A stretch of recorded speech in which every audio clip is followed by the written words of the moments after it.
하나님 우리 아버지와 주 예수 그리스도께서 은총과 평화를 여러분에게 내려주시기를 빕니다. 주연절의 마지막 주일입니다. 동시에 산상변모 주일입니다. 산상변모는 예수께서 변형되신 사건에 대한 기록입니다. 이 사건은 갈릴리에서의 공생애와 예루살렘에서의 순환을 잇는 중요한 교량 역할을 합니다. 예수님이 하나님의 아들이심을 선포한 후 전개되는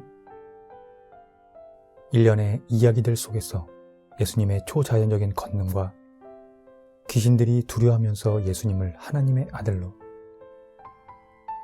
인정하는 것을 보게 됩니다. 마가복음의 처음 8장에서 예수님은 모든 대적들에 대하여 승리합니다. 그런데 오늘 본문에서는 전환점, 즉 예수께서 자신의 죽음을 예고하실 때가 다가왔습니다.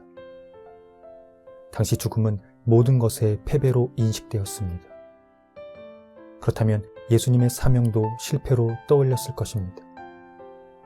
그래서 변모 사건은 예수님이 여전히 하나님의 구속 역사에 대리자임을 설득력 있고 극적으로 보여주는 목적에 기여합니다. 예수께서 죽으셔야 하는 것은 하나님의 은총을 잃었기 때문이 아니라는 것을 다시 한번 확인시켜 주기 위한 것입니다. 예수께서 베드로와 야고보와 요한을 데리고 따로 높은 산에 올라가셨습니다. 그리고 그들이 보는 앞에서 모습이 변형되었습니다. 3절에서는 그 모습을 이렇게 표현합니다.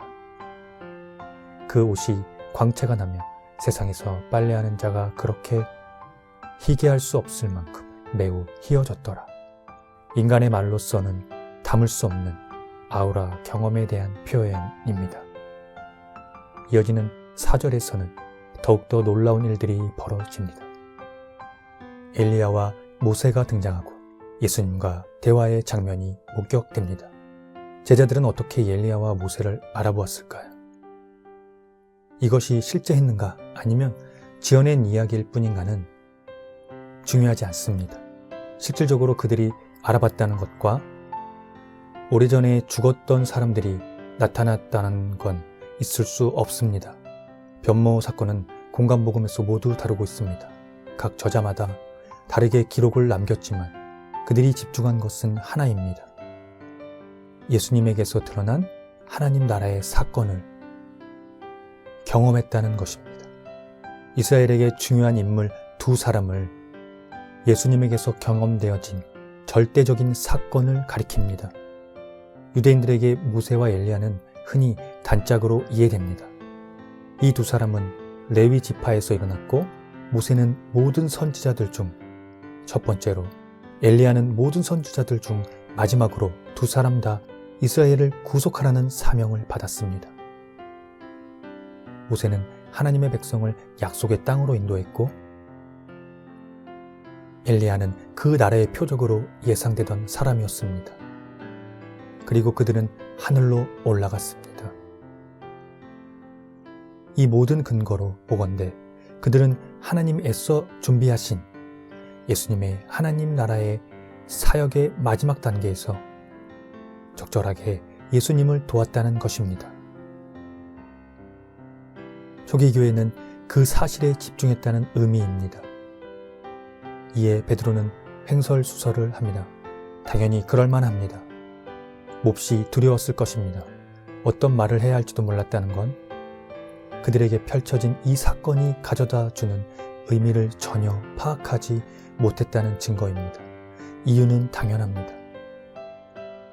이 사건은 예수님의 부활 경험 이후에만 이해 가능한 사건이기 때문입니다.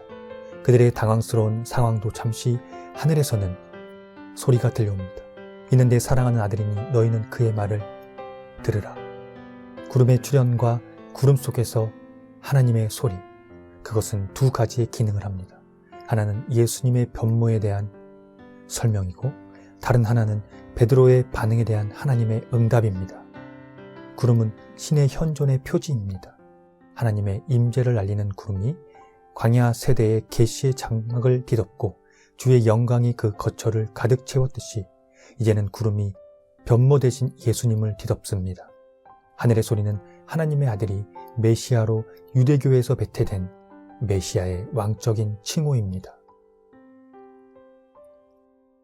그의 말을 들으라는 하늘의 소리는 예수님의 수세 때 들려온 말씀을 상기시키면서 하나님의 두 번째 제가 역할을 합니다. 이제 이 소리는 3인칭으로 제자들에게 선언되고 있습니다. 산에서 내려올 때 예수께서는 제자들에게 인자가 죽은 사람들 가운데 살아날 때까지 본 것을 아무에게도 이르지 말 것을 단단히 당부하셨습니다. 마가복음의 저자는 예수님이 지금까지 자신이 누구이신지를 드러내지 않은 이유와 사람들이 제자도가 참으로 무엇을 의미하는지를 믿고 이해할 적절한 근거가 무엇이 될지에 대해 신호를 해주고 있습니다. 그것은 예수님이 고난을 받으시고 죽으시고 다시 살아나시는 것을 보기까지는 예수님이 누구신지를 올바로 이해할 수 있는 방도가 없다는 것입니다. 예수님의 운명과 하나님 나라 선포를 결부시키듯이 부활을 염두에 두고 9장의 변모 이야기를 배열한 것입니다. 세 제자가 산 위에서 볼 수 있었던 바대로 이 제자들에게서 9장 1절의 약속이 선지적인 의미로 이미 이루어진 것입니다. 예수님의 부활 직후에 복음서 기자와 독자들은 그 장면을 미래의 창으로 이해했습니다. 즉 공생애에 선언되고 시작되었던 마지막 때를 완성하기 위하여 영광 중에 재림할 하나님의 아들과 인자로서 예수님의 계시를 이해한 것입니다. 이제 예수님의 말씀을 듣는 것과 하나님 나라가 임하는 것은 동시적인 사건이 되었습니다. 그분의 말씀을 듣고 계신가요? 하나님의 나라의 권능이 여러분의 삶에 임하게 될 것입니다.